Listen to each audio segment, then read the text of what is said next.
2024 June ತಿಂಗಳಿಂದ BJP ಮತ್ತು JDSನವರು ಕೆಲ ಕ್ರಿಮಿನಾಲಿಟಿ ಬ್ಯಾಕ್ಗ್ರೌಂಡ್ ಇರುವಂಥ ಸೈಡ್ ಆಕ್ಟರ್ಸ್ಗಳನ್ನ ಸೃಷ್ಟಿ ಮಾಡಿ ಮೂಢ ವಿಚಾರದಲ್ಲಿ ಸಿದ್ದರಾಮಯ್ಯನವ್ರನ್ನ ಮತ್ತು ಸಿದ್ದರಾಮಯ್ಯನವ್ರ ಫ್ಯಾಮಿಲಿ ಮೆಂಬರ್ಸ್ಗಳನ್ನ ಸಿಕ್ಕಿಸ್ಬೇಕು, ಸಿದ್ದರಾಮಯ್ಯನವ್ರನ್ನ ಚೀಫ್ ಮಿನಿಸ್ಟರ್ಶಿಪ್ಪಿಂದ ಕೆಳಗಡೆ ಇಳಿಸ್ಬೇಕು ಅನ್ನುವಂಥ ಹುನ್ನಾರ ಇಟ್ಕೊಂಡು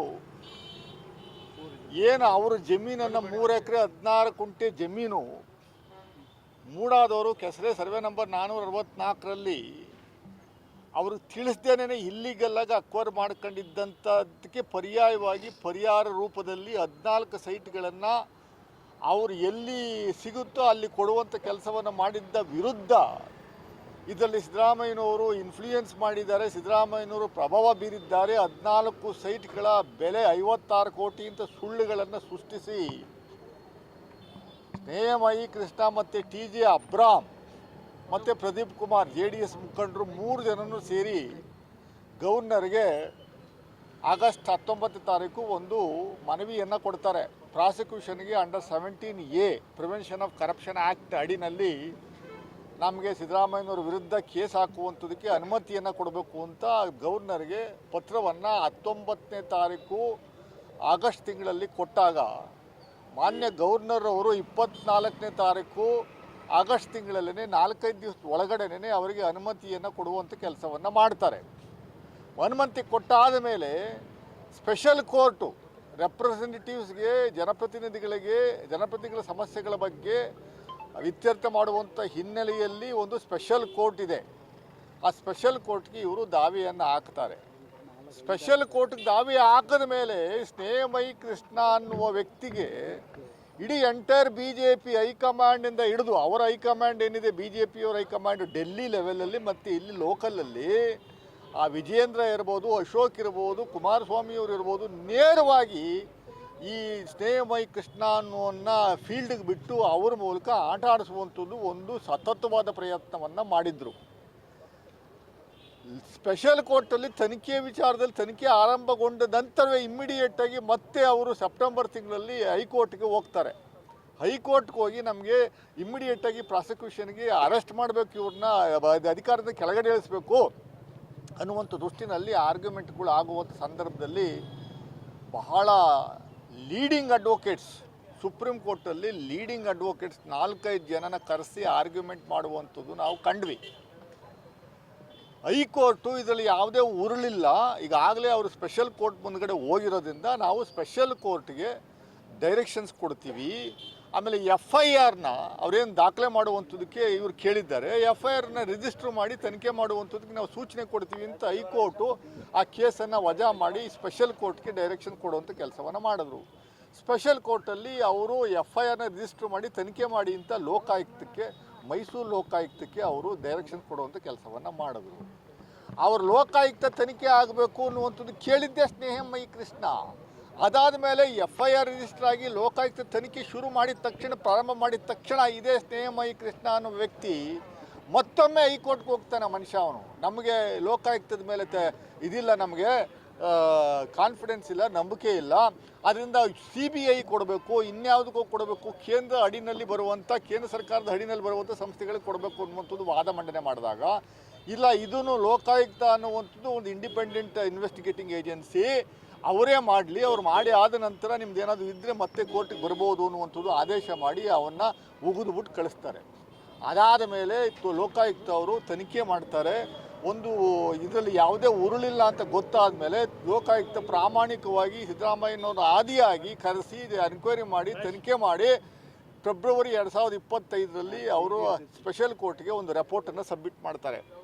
ಆ ರಿಪೋರ್ಟಲ್ಲಿ ಈ 4 ಜನ ಸಿದ್ದರಾಮಯ್ಯ ಸಾಹೇಬರು, ಅವ್ರ ಮಿಸಸ್ ಪಾರ್ವತಿ ಮೇಡಮ್ ಅವರು, ದೇವರಾಜ್ ಅವರು, ಅವರ ಬಾಮೈದ ಮಲ್ಲಿಕಾರ್ಜುನ ಸ್ವಾಮಿ, 4 ಜನ ಅಕ್ಯೂಸ್ ನಂಬರ್ 1, 2, 3, 4 ಅಂತ ಏನು ಅವ್ರು ನಮೂದನೆ ಮಾಡಿದರು.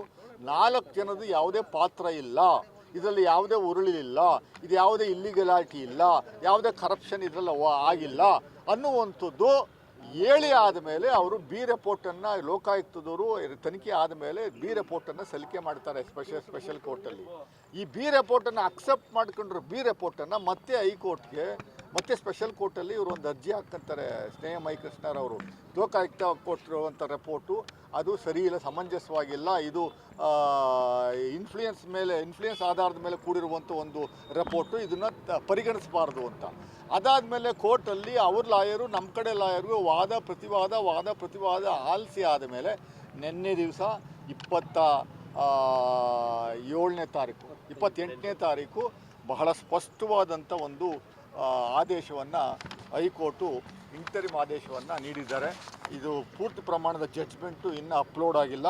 ಇದರಲ್ಲಿ ಭಾಳ ಸ್ಪಷ್ಟವಾಗಿ ಹೇಳುವಂಥದ್ದು ಏನು ಅಂದರೆ, the B report filed by the investigating officer against accused number 1 Shri Siddaramaiah, accused number 2 Shrimati BM Parvathi, accused number 3 Shri Mallikarjuna Swamy and accused number 4 Shri J. Devaraj is hereby accepted.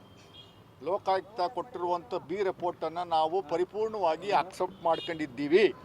Needless to mention the further investigation being conducted by the investigating officer against other accused persons shall continue and ಈ shall file the final report on completion of investigation. ಬೇರೆ ಇತರೆ ವಿರುದ್ಧ ಏನು ತನಿಖೆ ನಡೀತಾ ಇದೆ ಅದನ್ನು continue ಮಾಡಿ, ಅದು ಕಂಟಿನ್ಯೂ ಆದಮೇಲೆ ನೀವು ರಿಪೋರ್ಟನ್ನು ನಮಗೆ ಸಲ್ಲಿಸುವಂಥ ಕೆಲಸವನ್ನು ಮಾಡಬೇಕು ಅಂತ ಆದೇಶ ಮಾಡುತ್ತೆ. ಅದಾದಮೇಲೆ the application filed by the complainant the Snehamayi Krishna to initiate contempt of court proceedings against the investigating officer is hereby rejected. ಇವರು ಏನು ಸಲ್ಲಿಕೆ ಮಾಡಿದರು ಕಂಟೆಂಪ್ಟು, ಯಾವುದಕ್ಕೆ ಕಂಟೆಂಪ್ಟು ಅನ್ನುವಂಥದ್ದು ನನಗೆ ಗೊತ್ತಿಲ್ಲ. ಇದು ಇನ್ಫ್ಲೂಯೆನ್ಸ್ಗೊಳಗಾಗಿದ್ದಾರೆ ಅಂತ ಲೋಕಾಯುಕ್ತ SP ಮೇಲೆ ಒಂದು ಕಂಪ್ಲೇಂಟ್ನ ಹಾಕುವಂಥ ಕೆಲಸವನ್ನು ಮಾಡಿದರು, ಅದನ್ನು ರಿಜೆಕ್ಟ್ ಮಾಡಿದ್ದಾರೆ. It is held that the directorate of enforcement are having right to intervene in the case as aggrieved persons for limited extent. ಬಹಳ ಸ್ಪಷ್ಟವಾಗಿ ಲೋಕಾಯುಕ್ತ ಸ್ಪೆಷಲ್ ಕೋರ್ಟ್ನವರು ED ಅವ್ರಿಗೂ ಮಂಗಳಾತಿ ಮಾಡಿದ್ದಾರೆ. ED ಎಲ್ಲಿ ಬೇಕೋ ಯಾವ ತನಿಖೆ ಬೇಕಾದ್ರೂ ಮಾಡುವಂಥದಕ್ಕೆ ಅವಕಾಶ ಇಲ್ಲ, ನಿಮಗೆ ಲಿಮಿಟೆಡ್ ಸ್ಕೋಪ್ ಇದೆ.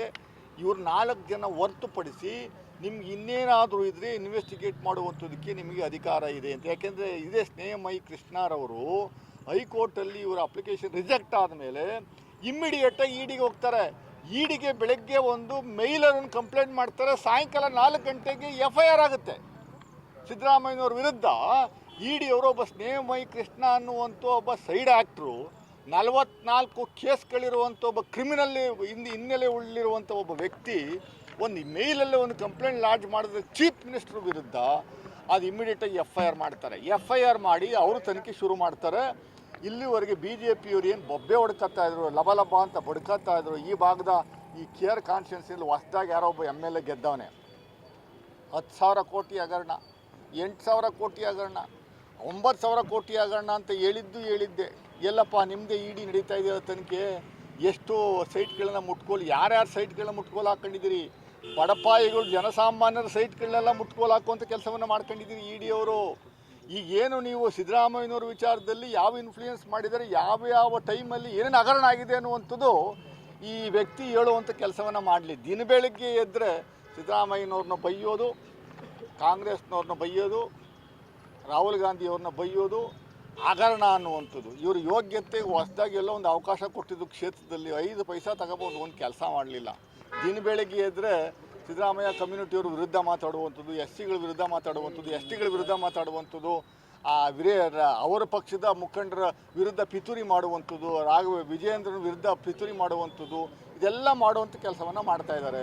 ನಾವೇನು ನೇರವಾಗಿ ಹೇಳುವಂಥ ಕೆಲಸ ಮಾಡಿದ್ರೆ ನನ್ನ ವಿರುದ್ಧ ದಿನನಿತ್ಯ ಹೋಗಿ ಪೊಲೀಸ್ ಸ್ಟೇಷನ್ ಕಂಪ್ಲೇಂಟ್ ಕೊಡೋದು, ಪೊಲೀಸ್ ಕಮಿಷನರ್ ಕಂಪ್ಲೇಂಟ್ ಕೊಡೋದು, DG ಕಂಪ್ಲೇಂಟ್ ಕೊಡೋದು. ಅದ್ಯಾರೋ ಸೋಮಣ್ಣವ್ರನ್ನ ಬಳ್ಳಾರಿ ಗಲಾಟೆ ವಿಚಾರದ ಅಲ್ಲಿ ಹೋಗಿ ಏನು ಬಾಯಿಗೆ ಬಂದಂಗೆಲ್ಲ ಮಾತಾಡಿದ್ರು, ಅವನು ಬ್ರೈನ್ ಮ್ಯಾಪಿಂಗ್ ಮಾಡಬೇಕು ಅಂತ ನಾನು ಮಾಧ್ಯಮಗೋಷ್ಠಿನಲ್ಲಿ ನಾವು ಅಧ್ಯಕ್ಷರುಗಳೆಲ್ಲ ಹೇಳಿದ್ದು. ಅದ್ರ ವಿಚಾರಕ್ಕೆ ನನ್ನ ವಿರುದ್ಧ ಕಂಪ್ಲೇಂಟ್ ಕೊಡುವಂಥ ಕೆಲಸವನ್ನು ಮಾಡೋರು. ಆಯ್ತಪ್ಪ, ಕಂಪ್ಲೇಂಟ್ ಕೊಡಿ, ಬ್ರೈನ್ ಮ್ಯಾಪಿಂಗ್ ಒಪ್ಕೊಳ್ರಿ. ಬ್ರೈನ್ ಮ್ಯಾಪಿಂಗ್ ಅನ್ನುವಂಥದ್ದು ಈ ಶ್ರೀವತ್ಸನ್ ವಿರುದ್ಧನೂ ಆಗಬೇಕು. ನಾನು ಮುಖ್ಯಮಂತ್ರಿಗಳಿಗೆ ಪತ್ರ ಬರಿತಾ ಇದ್ದೀನಿ. ಈ ಲೋಕಲ್ MLA ಏನಿದೆ ದಿನ ಬೆಳಗ್ಗೆ ಎದ್ದು ಅಶಾಂತಿ ಸೃಷ್ಟಿ ಮಾಡುವಂಥ ಕೆಲಸವನ್ನು ಏನು ಮಾಡ್ತಾ ಇದ್ದಾರೆ, ಅದ್ರ ವಿರುದ್ಧ ಒಂದು ಬ್ರೈನ್ ಮ್ಯಾಪಿಂಗ್ ಆಗಬೇಕು ಅನ್ನುವಂಥದ್ದು ನಾವು ಒತ್ತಾಯ ಮಾಡ್ತೀವಿ. ಇದು ಬಹಳ ಸ್ಪಷ್ಟವಾಗಿ ನಾನು ಇವತ್ತು ಹೇಳ್ತಾ ಇದ್ದೀನಿ ಜನಸಾಮಾನ್ಯರಿಗೆ. ಸಿದ್ದರಾಮಯ್ಯನವ್ರನ್ನ ಕೆಳಗಡೆ ಇಳಿಸ್ಬೇಕು. ಸಿದ್ದರಾಮಯ್ಯನವ್ರನ್ನ ಮುಖ್ಯಮಂತ್ರಿ 2ನೇ ಬಾರಿ ಆಗಿರುವಂಥದ್ದು ಹೊಟ್ಟೆನಲ್ಲಿ ಕಿವುಚ್ಕೊಳ್ಳುವಂಥ ಕೆಲಸವನ್ನು BJPಯವರು JDSನವರು ನಿರಂತರವಾಗಿ ಮಾಡ್ತಾ ಇರುವಂಥದ್ದಕ್ಕೆ ಇದು ಸತ್ಯಮೇವ ಜಯತೆ, ಸತ್ಯಕ್ಕೆ ಯಾವತ್ತೂ ಜಯ ಸಿಗುತ್ತೆ ಅನ್ನುವಂಥದ್ದಕ್ಕೆ ಸಿದ್ದರಾಮಯ್ಯನವರೇ ಒಂದು ಸ್ಪಷ್ಟ ಉದಾಹರಣೆ. ದೇಶದಲ್ಲಿ ಬಹಳ ತಾಳ್ಮೆಯಿಂದ ನಮ್ಮ ಕಾರ್ಯಕರ್ತರಿಗೆ ನಾನು ಅಭಿನಂದನೆ ಸಲ್ಲಿಸ್ತೀನಿ, ನಮ್ಮ ಅಧ್ಯಕ್ಷಗಳಿಗೆ ಅಭಿನಂದನೆ ಸಲ್ಲಿಸ್ತೀನಿ. ಯಾವ ಕಾರಣಕ್ಕೂ ಯಾವ ಹಂತದಲ್ಲೂ ಲಾ ಆ್ಯಂಡ್ ಆರ್ಡರ್ನ ನಾವು ಕೈಗೆತ್ಕೊಳ್ಳೋಂಥ ಕೆಲಸವನ್ನು ಮಾಡಲಿಲ್ಲ. ದಿನ ಬೆಳಗ್ಗೆ ಎದ್ದು ಆ ಕ್ರಿಮಿನಲ್ ವ್ಯಕ್ತಿ ಸ್ನೇಹಮಯಿ ಕೃಷ್ಣ ಅನ್ನುವನು ಎಲ್ಲಿ ಕಾಣ್ತಾ ಇಲ್ಲ 4-5 ತಿಂಗಳಿಂದ. ಈ BJP JDSನವರು ಹತ್ತಿರ ಸೇರಿಸ್ತಾ ಇಲ್ಲ ಅಂತ ಕಾಣಿಸ್ತದೆ. ಈಗ ಎಲ್ಲೂ ಕಾಣ್ತಾ ಇಲ್ಲ. ಈಗ ನೆಕ್ಸ್ಟು ಅದೆಲ್ಲೋ ಚಾಲೆಂಜ್ ಮಾಡ್ಕೊತೀನಿ, ಇದೆಲ್ಲೋ ಚಾಲೆಂಜ್ ಮಾಡ್ಕೊತೀನಿ. ನಿಮ್ಗೆ ಆಯಿತು ಸ್ವಾಮಿ, ಒಂದೊಂದು ಇಯರಿಂಗ್ 20 ಲಕ್ಷ ಕೊಡಬೇಕಲ್ಲ ಒಬ್ಬ ಲಾಯರ್ಗೆ, ಸುಪ್ರೀಂ ಕೋರ್ಟಿಂದ ಕರೆಸಿದ್ರಲ್ಲ, ನಿಮ್ಗೆ ದುಡ್ಡು ಯಾವುದು? ಇದ್ರ ಬಗ್ಗೆ ಒಂದು ತನಿಖೆ ಆಗಲಿ, ED ಅವ್ರ ಮೂಲಕನೇ ತನಿಖೆ ಮಾಡಿಸ್ಲಿ. ಸ್ನೇಹಮಯಿ ಕೃಷ್ಣನಿಗೆ ಇಷ್ಟು ದುಡ್ಡು ಎಲ್ಲಿಂದ ಬಂತು? ಸ್ನೇಹಮಯಿ ಕೃಷ್ಣನಿಗೆ ಇಷ್ಟೊಂದು ಸಲಹೆ ಸೂಚನೆಗಳು ಕೊಡುವಂಥದ್ದು ಯಾರು ಅನ್ನುವಂಥದ್ದು ದಯಮಾಡಿ ಹೇಳಿ. ಇದೇ ವ್ಯಕ್ತಿಗೆ ದಯಮಾಡಿ ಸ್ನೇಹಮಯಿ ಕೃಷ್ಣ, ಬಾರಪ್ಪ ನೀನು ಹೊರಗಡೆ ಹೇಳಣ್ಣ, ಏನಾಯ್ತಣ್ಣ, ನಿನಗೆ ಯಾರು ಸಹಾಯ ಮಾಡಿದರು? ನನ್ನ ಹತ್ರ ಪಟ್ಟಿ ಇದೆ, ನಿನಗೆ ಯಾರ್ಯಾರು ಸಹಾಯ ಮಾಡಿದ್ರು, BJPಯವರು ಯಾರ್ಯಾರು JDSನವರು ಆ ವಿನ್ಸನ್ ಮ್ಯಾನರ್ ಹೋಟ್ಲಲ್ಲಿ ಕೂರಿಸ್ಕೊಂಡು ನಿನಗೆ ಅವರ್ಸ್ ಟುಗೆದರ್ ಮೀಟಿಂಗ್ ಮಾಡಿ ರೂಮ್ಗಳು ಮಾಡಿಕೊಟ್ಟು ನಿನ್ನ ಎಲ್ಲ ತಿದ್ದಿ ತಗೊಂಬಂದು ಬಿಡುವಂಥ ಕೆಲಸವನ್ನು ಮಾಡ್ತಿದ್ರಲ್ಲಪ್ಪ. ಈಗ ಎಲ್ಲಪ್ಪ ಯಾರು ನಿನ್ನ ಹತ್ರಕ್ಕೆ ನಿನ್ನ ಸಹಾಯಕ್ಕೆ ಬರ್ತಾ ಇಲ್ವಲ್ಲ ಮಾರಾಯ? ಸುಪ್ರೀಂ ಕೋರ್ಟ್ಗೆ ಹೋಗ್ತೀಯಾ, ಹೈಕೋರ್ಟ್ಗೆ ಹೋಗ್ತೀಯಾ, ಇನ್ನೆಲ್ಲೋ ಹೋಗ್ತೀಯಾ? ಹೆಂಗೆ ನೀನು ಒಬ್ಬ ಸಾಮಾಜಿಕ ಕಾರ್ಯಕರ್ತ ಅಂತೀಯ? ನೀನು ಏನು ಕತೆ ನಿಂದು? 44 ಕೇಸ್ಗಳವಪ್ಪ ನಿನ್ನ ಮೇಲೆ. ಎಕ್ಸ್ಟ್ರಾಷನ್ ಕೇಸ್ ಇದೆ, ಮರ್ಡರ್ ಕೇಸ್ ಇದೆ, ಅಟೆಂಪ್ಟ್ ಟು ಮರ್ಡರ್ ಕೇಸ್ ಇದೆ, ಕಿಲ್ಲಿಂಗ್ ಕೇಸ್ ಇದೆ. ಇದ್ರ ಬಗ್ಗೆ ಯಾಕೆ ತನಿಖೆ ಮಾಡಲಿ? ನಾನೊಂದು ಕಂಪ್ಲೇಂಟ್ ಮಾಡಿದ್ದೀನಿ EDಗೆ, ಇವನು ವಿರುದ್ಧ ಕೇಸ್ ರಿಜಿಸ್ಟರ್ ಮಾಡಿ ಅಂತ. ಮಾಡುವಂಥ ಕೆಲಸ ಮಾಡಲೇ ಇಲ್ಲ. ಅದರಿಂದ ನಾನು ನಮ್ಮ ನ್ಯಾಯಕ್ಕೆ ತಂದ ಜಯ ಇವತ್ತು ಇಡೀ ರಾಜ್ಯಾದ್ಯಂತ ಜನಗಳು ಅರ್ಥ ಮಾಡ್ಕೋತಾ ಇದ್ದಾರೆ. BJP ಮತ್ತು JDSನವರ ಷಡ್ಯಂತ್ರ ಕುತಂತ್ರವನ್ನು ಬಹಳ ಸ್ಪಷ್ಟವಾಗಿ ಅರ್ಥ ಮಾಡ್ಕೊಂಡಿದ್ದಾರೆ. ಈ ಭಾಗದ ಪಾಪ ಹೊಸದಾಗಿ ಜನಗಳು ಮಹಾರಾಜರು ನಲ್ವಾಡಿ ಕೃಷ್ಣರಾಜ ಒಡೆಯರ್ ಅವ್ರನ್ನ ನೆನೆಸ್ಕೊಂಡು ಯಾರು ಯದುವೀರ್ ಅನ್ನೋರನ್ನ ಪಾಪ ಗೆಲ್ಲಿಸಿದ್ರು. ಅವರು ದಿನ ಬೆಳಗ್ಗೆ ಎದ್ದು ಸುಳ್ಳು ಹೇಳುವಂಥದ್ದು ಬಿಟ್ಟರೆ ಬೇರೆ ಏನೂ ಮಾಡ್ತಾ ಇಲ್ಲ. ಆ ಕುಶಾಲ್ ನಗರಕ್ಕೆ 15 ವರ್ಷದಿಂದ ರೈಲನ್ನ ಬಿಟ್ಟು ಈಗ ರೈಲ್ ಪ್ರಾಜೆಕ್ಟ್ನ ಇದು ವ್ಯಯಬಲ್ ಅಲ್ಲ ಅಂತ DRM ಅವರು ಮೊನ್ನೆ ನೇರವಾಗಿ ಪತ್ರವನ್ನು ಬರೆದುಬಿಟ್ಟವ್ರೆ ಕರ್ನಾಟಕ ರಾಜ್ಯ ಸರ್ಕಾರಕ್ಕೆ. 3100 ಕೋಟಿ ಇದನ್ನು ಇನ್ವೆಸ್ಟ್ ಮಾಡಿದ್ರೆ ಅದಕ್ಕೆ ರಿಟರ್ನ್ಸ್ ಬರೋಲ್ಲ, ಪ್ಯಾಸೆಂಜರೇ ಇರೋಲ್ಲ ಇಲ್ಲಿಂದ ಕುಶಾಲನಗರ ಓಕೆ. ಸೊ ಅದರಿಂದ ಇದು ರೈಲ್ವೆ ಪ್ರಾಜೆಕ್ಟು ಏನೂ ಪ್ರಯೋಜನ ಇಲ್ಲ, ಇದನ್ನು ನಾವು ಇವತ್ತಿಗೆ ನಿಲ್ಲಿಸ್ತೀವಿ ಅಂತ ಅವರು ಪತ್ರವನ್ನು ಬರೆದವ್ರೆ. ಅದಕ್ಕೆ ಈ ನಿಮ್ಮ ಪಾಪ ತಾವು ಮಾಧ್ಯಮದಲ್ಲೆಲ್ಲ ಹೋಗಿ MP ರಿಯಾಕ್ಷನ್ ಕೇಳಿದರೆ ರಾಜ್ಯ ಸರ್ಕಾರ ಸಹಕಾರ ಕೊಡಲಿಲ್ವಂತೆ. ರಾಜ್ಯ ಸರ್ಕಾರ ಹೆಂಗ್ರಿ ಸಹಕಾರ ಕೊಡ್ಬೇಕು ಹೇಳ್ರಿ? ಲ್ಯಾಂಡನ್ನ 1279 ಎಕರೆ ಜಾಗವನ್ನು ರೆಡಿ ಮಾಡಿ ಅವರು ಕೊಡುವಂಥ ಕೆಲಸವನ್ನು ಮಾಡಿದರು. ನಮ್ಮ ಮೇಲೆ ಗೂಬೆ ಕೂರಿಸುವಂಥ ಕೆಲಸವನ್ನು ಮಾಡ್ತಿರಲ್ಲ. ಪಾಪ ನೀವು 2 ವರ್ಷ ಆಯಿತು MP ಆಗಿ, 4 ಪ್ರಾಜೆಕ್ಟ್ಗೆ ಎಳ್ಳು ನೀರು ಬಿಟ್ಬಿಟ್ರ. ಒಂದು ರೈಲ್ವೆ ಪ್ರಾಜೆಕ್ಟು ಇಲ್ಲಿಂದ ಕುಶಾಲನಗರಕ್ಕೆ, ಇನ್ನೊಂದು ಯುಟಿಲಿಟಿ ಮಾಲು ಯೂನಿಟಿ ಮಾಲು 189 ಕೋಟಿ. ಅದಕ್ಕೆ ನಾವು ರಾಜ್ಯ ಸರ್ಕಾರ 40% ಕೊಡ್ತಾ ಇದೆ. ಇಡೀ ಎಂಟೈರ್ ಜಿಲ್ಲೆಗೆ ಕುಶಲ ಕರ್ಮಿಗಳಿಗೆ ಒಂದು ಅವಕಾಶ ಕೊಡುವಂಥ ಒಂದು ಜಾಗ, ಅದಕ್ಕೂ ಎಳ್ಳು ನೀರು ಬಿಡಿಸುವಂಥ ಕೆಲಸವನ್ನು ಮಾಡಿಬಿಟ್ಟು ನಮ್ಮದು ಜಾಗ ಅಂತ ಕೋರ್ಟಲ್ಲಿ ದಾವೆ ಹಾಕ್ಕೊಂಡು ಸ್ಟೇ ತಗೊಂಬಂದಿದ್ದೀರಿ. 3ನೇದು ಚಾಮುಂಡಿ ಬೆಟ್ಟದಲ್ಲಿ ಪ್ರಸಾದ್ ಯೋಜನೆ, ಆ ಯೋಜನೆ ಕೊಟ್ಟಿದ್ದು ಕೇಂದ್ರ ಸರ್ಕಾರ, ಅದಕ್ಕೂ ಎಳ್ಳು ನೀರು ಬಿಡುವಂಥ ಕೆಲಸವನ್ನು ಮಾಡಿಸಿದ್ರಿ. ಇಡೀ ಎಲ್ಲ ಪ್ರಾಜೆಕ್ಟ್ಗಳಿಗೆ ಎಳ್ಳು ನೀರು ಬಿಡುವಂಥ ಕೆಲಸವನ್ನು ಮಾಡುವಂಥದ್ದು ಬಿಟ್ಟರೆ ಈ ಭಾಗದ MPಗೆ ಬೇರೆ ಏನೂ ಕಾಣಿಸ್ತಾ ಇಲ್ಲ. ಹಿಂದೆ ಒಬ್ಬ MP ಇದ್ದ, ಪಾಪ ದಿನ ಬೆಳಗ್ಗೆ ಎದ್ದರೆ ಸುಳ್ಳು ಹೇಳ್ಕೊಂಡು ಕೋಮು ಗಲಭೆಗೆ ಪುಷ್ಟಿ ಕೊಟ್ಕೊಂಡು ಇದ್ದರು. ಈಗ ಪಾಪ ಅದೆಲ್ಲೋ ಚಾಮರಾಜ ಕಾನ್ಸ್ಟಿಟ್ಯೂನ್ಸಿಗೆ ಬಂದು ಅಲ್ಲೇ ಎಲ್ಲ ಏನು ಬಟ್ಟೆ ಬಿಚ್ಚಿ ಹಾಕೊಂಡು ಹೊಡೆದಾಡ್ಕೊಳ್ಳೋವಂಥ ಕೆಲಸವನ್ನು ನಾವು ನೋಡ್ತಾ ಇದ್ದೀವಿ. 4-5 ಜನ ಆಸ್ಪಿರೆಂಟ್ಸ್ಗಳು. ಅದಿರಲಿ, ಅದು ಮಾಡ್ತಾ ಇರಲಿ. ನಮ್ಮ MLA ಅವರು ಒಳ್ಳೆ ಕೆಲಸಗಳು ಮಾಡ್ತಾ ಇದ್ದಾರೆ. ಅದಕ್ಕೆ ಅವಕಾಶನ 100% 2028 ಕೊಡ್ತಾರೆ ಅಂತ ನಾನು ಈ ಸಂದರ್ಭದಲ್ಲಿ ಹೇಳುವಂಥದ್ದು ಇಚ್ಛೆ ಪಡ್ತೀನಿ. BJPಯವರು ಇನ್ಮೇಲಾದ್ರೂ ದಯಮಾಡಿ ನಿಮ್ಮ ಯೋಗ್ಯತೆ ಏನಾದರೂ ಇದ್ದರೆ ಒಂದಷ್ಟು ಯೋಜನೆಗಳನ್ನು ಕೇಂದ್ರ ತರುವಂಥ ಕೆಲಸವನ್ನು ಮಾಡಿ. MPಗೆ ನಾನು ಅದನ್ನೇ ಹೇಳ್ತೀನಿ ಕಿವಿ ಮಾತನ್ನ, ದಯಮಾಡಿ 2 ವರ್ಷ ಆಯಿತು, ಯಾವತ್ತು ₹5 ಪ್ರಾಜೆಕ್ಟ್ ಏನಾದರೂ ತಗೊಂಬರುವಂಥ ಕೆಲಸವನ್ನು ನೀವು ಮಾಡಿದ್ದೀರಾ?